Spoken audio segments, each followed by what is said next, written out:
मित्रांनो, आपण कुत्र्याचं शेपूट किती पण सरळ करण्याचा प्रयत्न केला तरी ते वाकडच राहतंय आणि त्या कुत्र्याच्या शेपटासारखीच काही लोकांची गत झाली आहे. मित्रांनो, मी दिलेल्या कुत्र्याच्या शेपटाचा आणि आपल्या आजच्या व्हिडिओचा अर्थार्थी काही संबंध नाही. तर प्रणिपात माझ्या आत्मनिर्भर मित्रांनो, जे महाराष्ट्र परत एकदा नवीन व्हिडिओ मध्ये मनापासून स्वागत करतो. भाऊ ही दुसरी वेळ आहे. मागच्या वेळेस कमबॅक करून कसा जिरावला होता सगळ्यांचा. ए प्रतीक भाऊ, अरे कोण तुला हारला म्हणतंय आणि कोण तुझ्या सोबत हारण्याच्या आणि जिंकण्याच्या स्पर्धा लावतंय? पलटी झाली. पलटी झाली नाही भाऊ, मला तर वाटतंय तू पलटी केली. कारण मागच्या काही दिवसामध्ये तुला व्ह्यूज कमी येत होत्या आणि म्हणून तू काहीतरी कटकारस्थान करून व्हायरल होण्यासाठी हे काहीतरी केलंच कृत्य असं वाटतंय कुठेतरी मला. यानं हे जे सगळं केलंय ना, व्हायरल होण्यासाठी केलंय. हे पॉइंट नोट करून घ्या मित्रांनो. कोणी किती हिटला नाही रुबाबती आता हटला. Hashtag triple Ekka. प्रतीक भाऊ, मला एका प्रश्नाचं उत्तर दे. तुझी एवढी गाडी पलटी झाली, चेंदामेंदा झाली, मग तुला साधी खरोच पण कस काय? याचा अर्थ असा नाही की तुला लागलं पाहिजे होतं असं मला वाटतंय, पण हा कुठेतरी प्रश्न आहे. मला सांग प्रतीक भाऊ, हे सगळं स्क्रिप्टेड तर नाही ना? अरे प्रतीक भाऊ, तू लोकांना चुत्यात काढ, पण इतकं पण चुत्यात काढू नकोस की लोकांना समजून येईल की तू स्वतः चुत्या आहेस. मित्रांनो, याला चांगलंच माहिती आहे की गाडी व्यतिरिक्त जर याने रील्स टाकल्या तर याला व्ह्यूज येत नाहीत.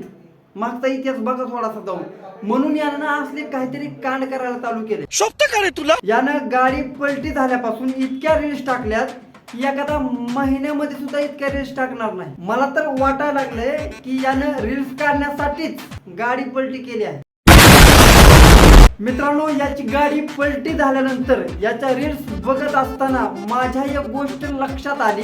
आता ती किती खरी आहे आणि किती खोटी आहे ती भाऊलाच माहिती आहे. आता भाऊची जी गाडी पलटी झाली होती त्या गाडीची तुम्ही एकदा नंबर प्लेट बघा आणि भाऊची जी अगोदर पलटी होण्याच्या अगोदर जी गाडी होती त्या गाडीची नंबर प्लेट बघा. मित्रांनो, मी जो विचार करतो ना, जर तसंच असेल तर भाई चुत्यात काढला यानं लोकांना. बनाया तुमको. आता काही जण म्हणतील की भाई तो पुढे जातोय म्हणून बघवत नाही, मराठी माणसाचे पाय खेचतोय वगैरे वगैरे. पण मला काय म्हणायचंय की जर मराठी माणूस पुढे थोडं गेल्यानंतर, पैसा आल्यानंतर लगेच माज का दाखवतो? काय एखाद्या गुजरातासारखा त्याचा व्यवसाय म्हणा, ते काही गोष्टी करतोय ते पुढे घेऊन जात नाही.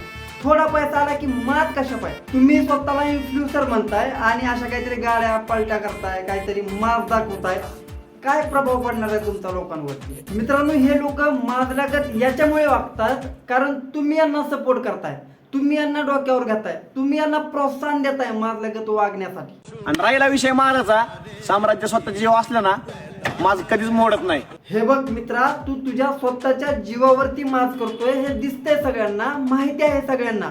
पण तुझा हा माज उद्या हानिकारक ठरू शकतो तुझ्या स्वतःसाठी पण आणि दुसऱ्यांसाठी पण. त्याच्यामुळे माज दाखवायचा दाखव, पण त्याला जरा लिमिट ठेव. हे बघा मित्रांनो, मी प्रतीक शिंदेला रोस्ट करतोय म्हणजे मी त्याला हेट देतोय अशातला काही भाग नाही. तो जसा कंटेंट देतोय लोकांना तसंच मी कंटेंट देतोय. घे समजून भाऊ. जर तुम्हाला हा व्हिडिओ आवडला असेल तर व्हिडिओला लाईक, चॅनलला सबस्क्राईब करा. आपण लवकरच भेटू पुढच्या व्हिडिओमध्ये. तोपर्यंत राम राम.